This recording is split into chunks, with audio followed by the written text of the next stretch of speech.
Hello guys, mambo vipi? Ili kuendelea kupata video zetu usisahau kusubscribe, kushare pamoja na kulike.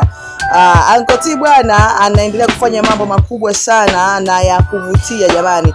Huyu ni mtu ambaye amekuwa akiwa inspire watu wengi zaidi katika mapambano ya maisha, hasa vijana na hasa wadada wamekuwa wakimpenda sana kutokana na mashauri mengi anayowapa katika mahusiano na katika kupambania life ili iweze kukaa vizuri. Ni mtu ambaye anasema yeye ameukataa umaskini na hautaki kusikia kwa sababu alikotoka na kujua, hivyo hataki kurudi kwenye umaskini bwana. So ni mtu ambaye anapambana, na hapo tunaona na project yake mpya ambayo anaifanya. Hebu cheki mjengo huu ambao unakwenda vizuri, iko bilioni. Unaona Uncle T iko busy anakagua bwana kazi yake inakwendaje. So tuna mengi ya kujifunza kuhusu Uncle T, na wazee wanakuambia bora chukua mazuri ya mtu lakini mabaya muachie. So tuna mengi mazuri ya kujifunza kwa Uncle T kulingana na anavyopambania life bwana. So hiyo ni project mpya ya Uncle T ambayo anaisimamia kwa sasa.